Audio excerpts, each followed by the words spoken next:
1956, a kitchen in northeastern Ohio.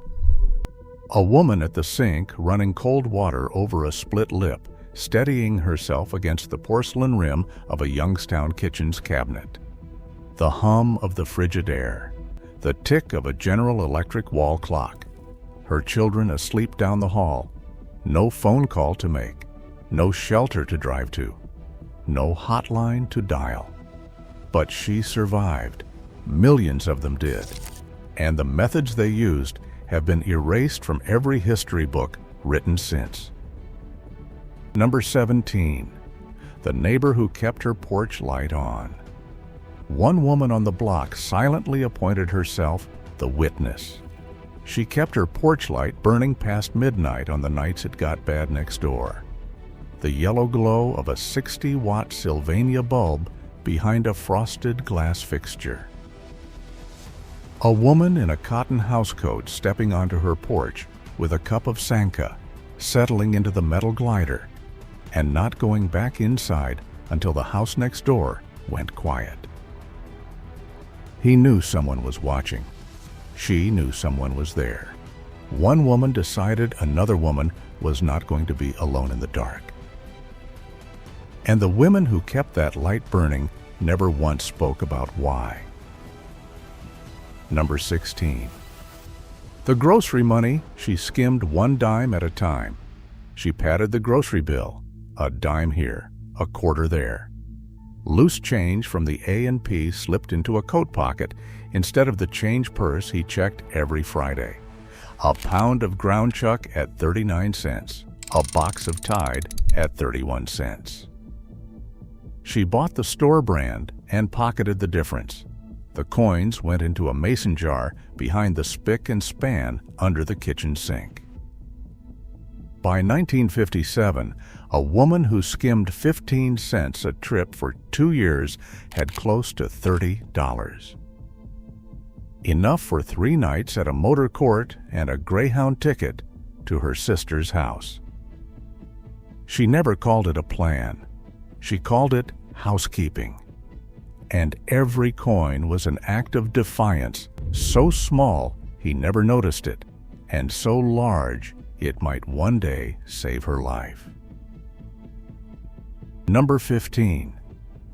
The doctor who set the bone and said nothing.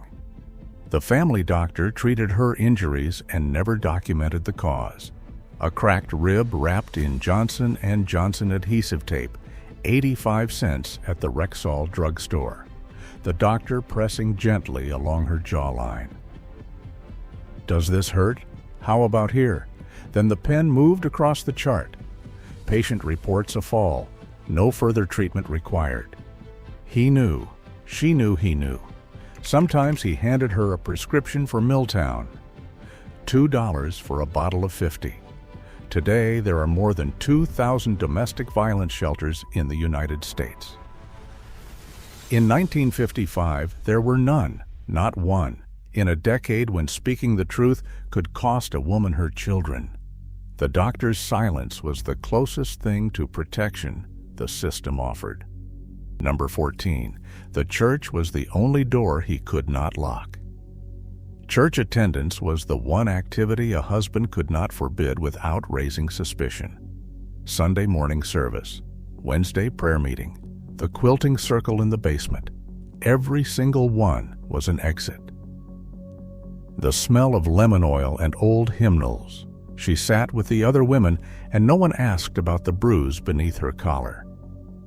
But afterward, in the gravel parking lot beside a Ford Country Squire, an older woman might squeeze her hand.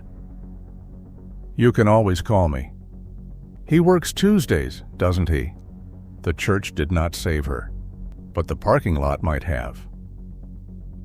Number 13. An immaculate house was not pride, it was defense. She kept every surface flawless because any imperfection could become the excuse. A dish left in the sink, a toy on the floor. She did not clean for beauty. She cleaned to survive the evening. Pine Sol on linoleum. His dinner on the table at exactly 5:30. His chair pulled out. His Pabst Blue Ribbon poured into a glass before the car door shut. If everything was perfect, there was nothing to punish. Neighbors called her a wonderful homemaker. But the engine behind it was not devotion. It was the cold, daily calculation of a woman who had learned exactly which failures were forgiven and which ones were not. Every method so far operated on the same principle. She did not fight the system. She moved inside it. She used the grocery store, the doctor's office, the church, and the kitchen itself, not to escape, but to build a space just wide enough to breathe. This was not submission. It was engineering. And the reason these methods worked is the same reason they have been forgotten. They were invisible by design, but some of her methods were not invisible at all. Some were chemical. Number 12. The nerve pills and the bottle behind the bleach. Millions of American women in the 1950s were prescribed tranquilizers to cope with lives they were not permitted to describe honestly. Milltown was approved in 1955. By 1957, 1 billion tablets had been sold. Advertisements in McCall's showed a smiling woman in a clean kitchen with the tagline for the anxiety of everyday life. $2 at the pharmacy. No questions asked. And in the kitchen, a bottle of Taylor cooking sherry on the shelf between the vanilla extract and the vinegar. A tablespoon for the recipe, a long sip for the cook. Nobody counted the bottles. Today, Americans spend over $300 billion a year on mental health services. In 1956, a woman's entire mental health plan fit inside a brown glass bottle. Nobody offered her anything better. Number 11. The party line warning system. In rural America, telephone party lines shared by 4 to 8 households became an informal early warning network. A woman calling her neighbor at 9 o'clock at night. I just wanted to let you know the roast is burning. A sentence that meant nothing to an outsider and everything to the woman on the other end. It meant he is drinking. It meant get the children ready. It meant leave the back door unlocked. Party lines cost $2.50 a month from Bell Telephone. For some women, they were a lifeline no engineer ever intended to build. When private lines replaced them in the 1960s, that network disappeared overnight. Number 10. Sending the children next door before it started. She learned the signs before he crossed the threshold, the sound of the car, the way the front door closed, the weight of his footsteps, a 6-year-old in pajamas carrying a younger sibling down the back porch steps in the dark. A screen door eased shut so it would not bang. The neighbor's kitchen door already open. A plate of graham crackers and a glass of milk already on the table. The neighbor never asked why they came. Sometimes it was an hour. Sometimes it was all night. In the morning, the children walked back home. Their mother had combed her hair and made pancakes. The children always knew. And the neighbor who opened that door every single time gave those children something their mother could not. One room in the world where no one was afraid. Number 9. She used his vanity as a shield. A man who hid his wife behind closed doors would not mark her face the morning of the company picnic. She learned to schedule around his pride. His boss coming for Saturday pot roast. His bowling league banquet at the Moose Lodge. She planned social engagements in clusters because a visible bruise was the one thing his reputation could not survive. She hosted the bridge card party, not because she wanted to, because every evening with witnesses was a night without fists, and he never once realized the dinner party was not for him. It was instead of him. Number 8. The savings account at a different bank. Some women opened a small passbook savings account at a bank across town where no teller recognized his face. A first federal passbook tucked inside a Butterick sewing pattern envelope in the bottom of her sewing basket. Deposits of $2, $3, $5 if she had sold eggs that week. The passbook never came into the house. Today, roughly 1 in 4 American women report having a financial account their partner does not know about. In 1956, that secret passbook was not financial planning. It was proof she believed in a future he had not approved. And for some women, just knowing it existed was enough to stay alive one more year. Not a single method on this list so far involved the police, a lawyer, or any institution designed to protect citizens. The entire survival system was private, built by women, maintained by women, hidden from men. Every institution in the 1950s was designed to preserve the marriage, not the woman inside it. So she built her own. And some of the most desperate methods looked from the outside like the most ordinary moments in a housewife's week. Number 7.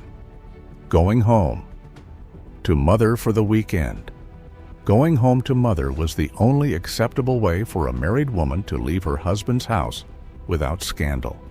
The gravel driveway, the screen door, her mother standing at the stove, not asking a single question. 2 nights in her childhood bed with her daughter beside her and a door that did not need to be locked. The silent drive home Sunday evening, the children asleep in the back seat. The weekend was never discussed and never explained. But the pattern repeated. Her mother knew. Her mother always knew. And the fact that she never said it aloud was not denial. It was the only shelter she could build. Number 6. She memorized his schedule. Like a science. She knew which nights were dangerous and which were safe. Payday was dangerous. Wednesday after bowling league was usually safe. In her mind, never written down, a second calendar ran underneath the one from the Esso station on the kitchen wall. Most dangerous window, Friday 6 o'clock to Saturday noon. Safe days, Sundays after church. Weeknights when his mother called. She timed errands, baths for the children, and her own sleep around his rhythms with the precision of a factory shift schedule. She could not change him, so she mapped him. That map was the most important document in the household. It was never written down because writing it down would have meant admitting it was real. Number 5. The science of not setting him off. She learned exactly which words, which tones, which expressions triggered him, and she removed everyone from her behavior. Eyes down when he spoke. Agreement before he finished the sentence. His beer in the glass, never the can. His newspaper unfolded on the arm of the lazy boy. She rehearsed her voice in the bathroom mirror. Calm, even, warm enough to pass, flat enough not to provoke. The performance ran 7 days a week with no intermission. Every modern therapist would call this hypervigilance. Every woman who lived it called it Tuesday. She was not broken. She was reading the room with a precision most people will never need. And she did it for decades. Number 4. Sleeping in the children's room. On the worst nights, she moved into the children's bedroom. Not because the children needed her there, because he would not follow her there. The narrow space between the twin bed and the wall. A chenille bedspread pulled over her legs. The glow of a Donald Duck nightlight plugged into the baseboard. Her body between the door and the bed. His footsteps in the hallway.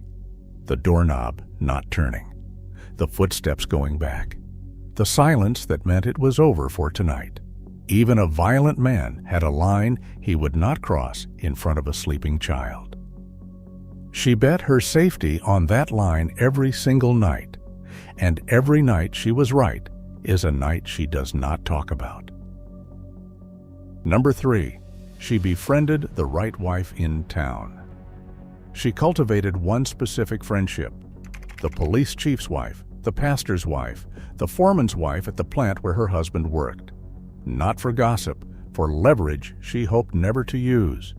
Coffee at her kitchen table on a Tuesday morning, a Pyrex percolator, a plate of Nabisco social tea biscuits. The friendship was real, but underneath it ran a calculation as old as survival itself. If things ever got bad enough to need a witness, that witness would be believed. In 1956, a woman's word meant nothing unless it was backed by the right last name. And the woman across the table probably understood exactly what was happening, because she had seen it before. 17 methods. Not one required a telephone hotline, a shelter address, or a courtroom. Every single one ran on observation, patience, and a knowledge of human behavior so precise it could have been published as a clinical manual. It never was, because the women who knew these things had no language for what they were surviving, no audience that would have listened, and no guarantee that speaking would not make everything worse. So the knowledge moved the only way it could, mother to daughter, silence to silence. And it is almost gone. But the most devastating survival method on this entire list was not something she did for herself. It was something she did to her daughter, without ever saying a single word. Number 2, teaching her daughter without words. She never sat her daughter down and explained what was happening. She did not have to. The lessons were delivered in gestures, in glances, in the architecture of daily life. And her daughter absorbed every one. A 10-year-old girl watching her mother's posture change when the car pulled into the driveway, watching her mother's hands move faster at the stove, watching her mother check the hallway mirror and smooth her hair and adjust her expression before the front door opened. The girl learned. Read his mood before he speaks. Clear the table before he asks. Make yourself small when the air in the room changes. Do not cry where he can hear you. She learned all of this by the age of 12 and could not have explained how she knew it. It was in her body before it was in her mind. The mother did not mean to teach it. The daughter did not choose to learn it. And 40 years later, that daughter still checks the front door when she hears a car engine and cannot explain why. Some lessons survive the house they were learned in. Some lessons survive everything. Number 1, the escape plan she carried for 30 years and never used. She had a plan. It lived entirely inside her head. A route, a destination, a sequence of steps rehearsed so many times they were worn smooth. She never wrote it down, she never told a soul, and she never used it. The Greyhound schedule memorized from the board at the downtown bus terminal. The 6:15 a.m. to Indianapolis that stopped in Terre Haute. Her sister's address on Maple Street. The $31.40 in the passbook at First Federal. 2 changes of clothes for each child that would fit in the Samsonite train case stored on the top shelf of the hall closet. The spare house key under the 3rd flower pot on the back porch. The route from the back door to the neighbor's driveway. She rehearsed it on the worst nights, lying in the dark, listening to him breathe. Every detail in place, every step accounted for. She ran through it the way a pilot runs through a pre-flight checklist. Calm, precise, complete. And then morning came, and she made breakfast. And she stayed. She stayed for the children. She stayed because divorce Coercive in 1956 meant a judge could take her kids. She stayed because a woman alone with 3 children and no work history and $31 would not survive past Tuesday. She stayed because the plan itself was enough, not enough to leave, enough to survive. Knowing she could go meant she did not have to. And she carried that plan for 30 years, through every bad night, every quiet morning, every holiday photograph where she smiled with her hand on his shoulder. She never told a living soul. And somewhere right now, one of those women is still here, sitting in a kitchen, 90 years old, and she remembers every single detail. Not because someone reminded her, because some things you carry in your body, not your mind, and they never leave. And if you want more forgotten wisdom from the generations who came before us, the next video is waiting for you right now.